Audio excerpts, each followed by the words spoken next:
बिस्मिल्लाहिर्रहमानिर्रहीम। अस्सलामु अलैकुम वरहमतुल्लाहि वबरकातुहू। जुमा की वो फजीलतें जो कम ही लोग जानते हैं। जुमा के दिन के बारे में 5 बातें जो शायद आप नहीं जानते होंगे। उन 5 बातों को जानने से पहले ये जान लें कि जुमा का दिन सारे दिनों का सरदार है। और आप सल्लल्लाहु अलैहि वसल्लम ने तो इस दिन के बारे में फरमाया कि ये दिन ईद उल फितर और ईद उल अज़हा से भी ज़्यादा फजीलत वाला है। इन 5 बातों की वजह से उसकी अज़मत ज़्यादा है। वो 5 बातें क्या हैं? उस दिन की अज़मत की पहली बात यह है कि इब्न माजा की रिवायत है कि जिसमें आप सल्लल्लाहु अलैहि वसल्लम का फरमान मुबारक है, उसी दिन अल्लाह ताला ने हज़रत आदम अलैहिस्सलाम को पैदा किया। आदम अलैहिस्सलाम तमाम इंसानों के बाप हैं, सबके फादर हैं।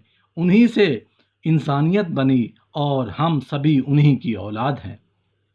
तो इसी बात की वजह से इस दिन की हमें कदर करनी चाहिए। इस दिन के अंदर अल्लाह ताला को ज़्यादा राज़ी करना चाहिए। और आप सल्लल्लाहु अलैहि वसल्लम के फरमान के मुताबिक इस दिन की अज़मत, दूसरी बात यह है कि फरमाया इस दिन की अल्लाह ताला ने हज़रत आदम अलैहिस्सलाम को जन्नत से ज़मीन पर उतारा। हज़रत आदम अलैहिस्सलाम पहले जन्नत में रहा करते थे और उनके साथ उनकी ज़ौजा भी थी, लेकिन शैतान ने उनसे ख़ता कराई। उसके बाद अल्लाह ताला ने उनको ज़मीन पर उतारा और उसके बाद इंसान की नस्ल चली। अब इंसान नेक आमाल भी करते हैं, बुरे आमाल भी करते हैं। हर बंदा क़यामत के दिन अपने आमाल का बदला पा लेगा। और जुमा के दिन के बारे में तीसरी बात यह है, फरमाया कि इसी दिन अल्लाह ताला ने हज़रत आदम अलैहिस्सलाम को वफ़ात दी। वो दुनिया से रुखसत हुए और आप सल्लल्लाहु अलैहि वसल्लम के फरमान के मुताबिक जुमा के दिन की अज़मत की चौथी बात यह है कि फरमाया कि उस दिन के अंदर एक ऐसा लम्हा है, एक ऐसा छोटा सा वक्त होता है कि उस वक्त के अंदर अगर बंदा अल्लाह ताला से हराम चीज़ के अलावा कोई चीज़ मांगता है तो अल्लाह ताला उसे ज़रूर अता करता है। यानी हराम चीज़ की दुआ कबूल नहीं होगी, कोई भी चीज़ मांगेंगे अल्लाह ताला अता कर देगा। क्योंकि वो लम्हा, वो वक्त हमें मालूम नहीं कि उस दिन के अंदर कब होता है। इसलिए हमें उस दिन के अंदर ज़्यादा दुआएं मांगनी चाहिए कि क्या मालूम हमारी कौन सी दुआ कबूल हो जाए।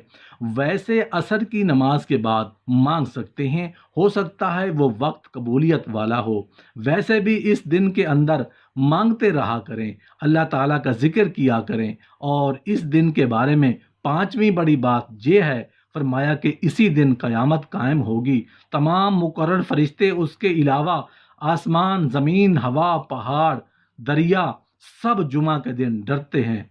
और क्योंकि जुमा के दिन क़यामत कायम होगी, क्या मालूम किस वक्त क़यामत कायम हो जाए। जुमा के दिन ये सारी चीज़ें बहुत ज़्यादा डरती हैं, लेकिन एक इंसान है कि गाफिल है, बेपरवाह, परवाह ही नहीं करता। इंसान समझता है मैं ही सब कुछ हूँ, लेकिन हकीकत में इंसान कुछ भी नहीं। ये तो अपनी मर्जी से सांस भी नहीं ले सकता, तो फिर और किस चीज़ का मालिक है। तो ये 5 बातें ऐसी हैं जिनकी वजह से जुमा के दिन को अज़मत मिलती है। तो जुमा के दिन अल्लाह ताला का खूब ज़िक्र किया करें। जिस तरह रमज़ानुल मुबारक का ख़ास वजीफ़ा तिलावत कुरान पाक है, इसी तरह जुमा के मुबारक दिन का ख़ास वजीफ़ा हदीस की रूह से दरूद शरीफ है। क्योंकि नबी करीम सल्लल्लाहु अलैहि वसल्लम ने फरमाया, तुम लोग जुमा के दिन मुझ पर दरूद की कसरत किया करो, क्योंकि तुम्हारा दरूद मुझ पर पेश होता है और होता रहेगा। जुमा के दिन जहाँ असर की नमाज पढ़ी हो, उसी जगह उठने से पहले 80 मरतबा ये दरूद शरीफ पढ़ें। अल्लाहुम्मा सल्लि अला मुहम्मदिन नबीयिल उम्मी व अला आलिहि वसल्लिम तस्लीमा। उलमा और फुकहा इस बात पर अजमा करते हैं कि जो इंसान 80 मरतबा ये दरूद पाक पढ़ता है तो उसके 80 साल के गुनाह मुआफ़ हो जाते हैं। हदीस पाक में है कि जो जुमा के दिन 7 आमाल कर ले, उसको मस्जिद जाते हुए हर कदम पर 1 साल की नफली नमाजों का सवाब और 1 साल की नफली रोज़ों का सवाब मिलेगा। गुस्ल करना, अच्छे कपड़े पहनना, मस्जिद जल्द जाने की फ़िक्र करना, मस्जिद पैदल जाना, इमाम के करीब बैठने की कोशिश करना, खुतबा गौर से सुनना کوئی بیہودہ لغو کام نہ کرنا۔ حضرت ابو ہریرہ رضی اللہ عنہ سے روایت ہے کہ نبی کریم صلی اللہ علیہ وآلہ وسلم نے فرمایا، انسان سارے دنوں میں جن میں کہ آفتاب نکلتا ہے، یعنی ہفتہ کے 7 دنوں میں سے سب سے بہتر اور برتر جمعہ کا دن ہے۔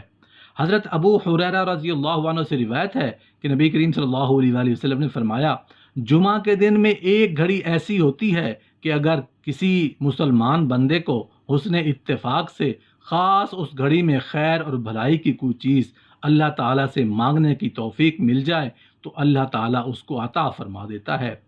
ایک یہ کہ جس وقت امام خطبہ کے لیے ممبر پر جائے اس وقت سے لے کر نماز کے ختم ہونے تک جو وقت ہوتا ہے، بس یہی وہ ساعت ہے۔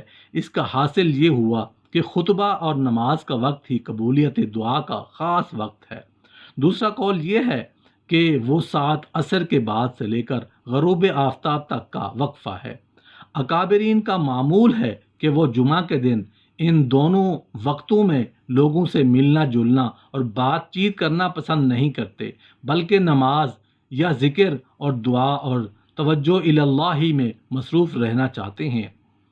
طارق بن شہاب رضی اللہ عنہ سے روایت ہے کہ نبی کریم صلی اللہ علیہ وآلہ وسلم نے فرمایا، جمعہ کی نماز جماعت کے ساتھ ادا کرنا ہر مسلمان پر لازم اور واجب ہے۔